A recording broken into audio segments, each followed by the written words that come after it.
அஸ்ஸலாமு அலைக்கும் வரஹ்மத்துல்லாஹி வபரகாத்துஹு. அன்பார்ந்த அனைத்து உறவுகளுக்கும் இனிய இரவு வணக்கம்.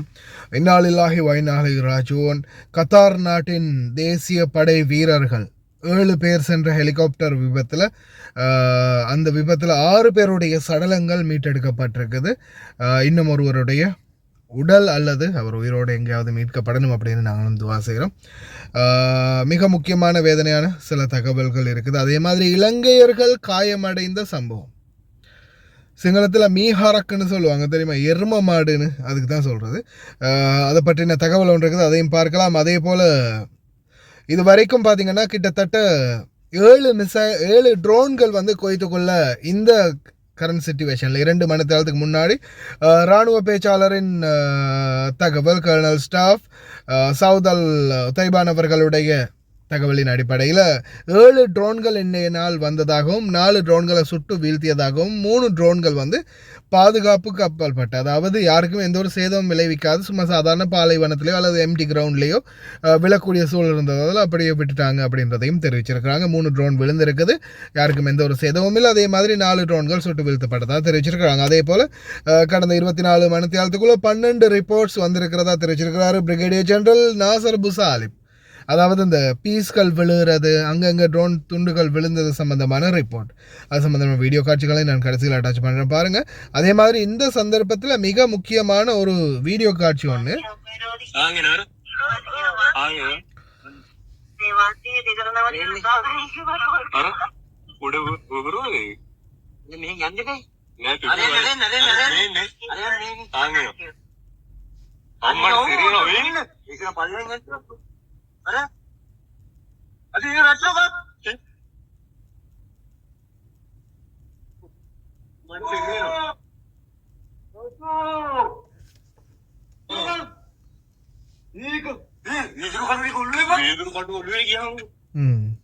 வீதர்கட்டு ஒழுவையில் இல்லாமல் மண்டையிலே இடம் இருக்கும். இந்த மாதிரி சந்தர்ப்பத்தில் பாருங்க, நேராக வருது, மேலே வந்து வெடிக்குது, அதுவும் ரொம்ப தூரத்துலனாலும் பரவாயில்ல, பக்கத்தில் நேராக வந்து மேலே வெடிச்சுக்கிட்டு இருக்குது. அதை வீடியோ எடுத்துக்கிட்டு இந்த இடத்துல நிற்கணுமா? இலங்கையர்கள் கிட்டத்தட்ட எத்தனை பேருன்னு தெரியல, நிறைய பேர் பாதிக்கப்பட்டிருக்காங்க, காயமடைஞ்சிருக்காங்க அப்படின்ற தகவல் வெளியாக இருக்குது. என்னத்தை சொல்கிறது, டெய்லி ஒவ்வொரு இடங்கள்லையும் எல்லாருக்குமே அவேர்னஸ் பண்ணிக்கிட்டு தான் இருக்கிறோம், சொல்லி வேலை இல்லை. அதுவும் தூரத்தில் இருந்து வெடிக்கிறதையே ஃபோட்டோ எடுக்காதீங்க அப்படின்னு சொல்லும்போது இவனுங்க தலைக்கு மேலே வெடிச்சிக்கிட்டு இருக்குது, அதை ஃபோட்டோ எடுத்துகிட்டு அங்கேயே நிற்கிறானுங்கன்னா சொல்ல வார்த்தை இல்லை. ஆனால் இனிமேலாவது புரிஞ்சுக்கோங்க, ரொம்ப கவனமாக இருங்க. இதில் எத்தனை பேர் உயிரிழந்தாங்கன்றது இன்னும் கன்ஃபார்ம் இல்லை, ஏன்னா இஸ்ரேல் மீடியா சொல்ல மாட்டேங்கிறாங்க இல்லையா, யார் யார் எத்தனை பேர் உயிரிழந்தாங்க, காயப்பட்டாங்க அப்படின்றத. ஆனால் தற்போதைய சூழலில் முடிந்த வரைக்கும் கவனமாக இருந்துக்கோங்க.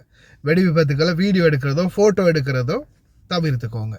முடிந்த வரைக்கும் ஒரு சேஃப்டியான ஒரு இடத்துல போய் உங்களுடைய பாதுகாப்பை உறுதிப்படுத்திக்கோங்க. உயிரிழந்த இராணுவ வீரர்களுக்கும் எங்களுடைய ஆழ்ந்த அனுதாபங்கள். இன்னா லில்லாஹி வ இன்னா இலைஹி ராஜிஊன். அல்லாஹ் திகழ் ஜன்னா.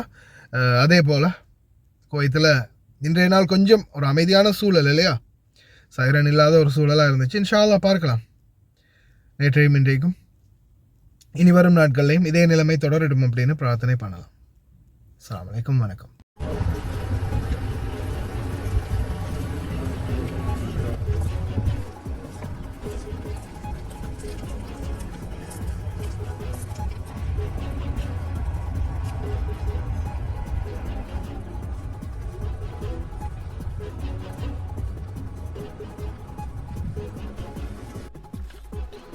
مشاهدينا، وردنا الآن هذا البيان من وزارة الداخلية، حيث أعلنت الوزارة أنه في إطار عمليات البحث والإنقاذ الجارية عن المفقودين إثر حادث سقوط الطائرة المروحية في المياه الإقليمية للدولة، فقد أسفرت جهود البحث عن العثور على 6 من أصل 7 كانوا على متنها، وقد تأكدت وفاة الذين تم العثور عليهم، فيما لا تزال الفرق المختصة تواصل عملياتها المكثفة للعثور على المفقود الأخير.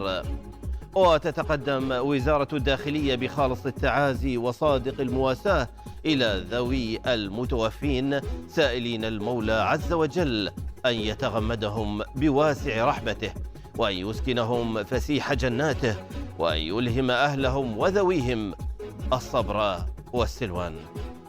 المقتلين.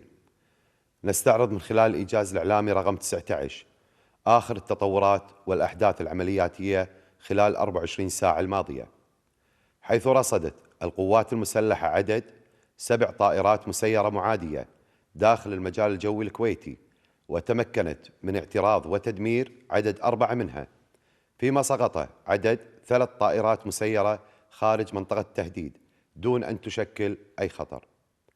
هذا كما ننوه بأن سماع دوي الانفجارات في بعض المناطق المختلفة بالبلاد هو نتيجة لعمليات التصدي والتعامل مع الطائرات المسيرة المعادية، إضافة إلى الإجراءات التي تنفذها فرق التفتيش والتخلص من المتفجرات ضمن مهامها الميدانية.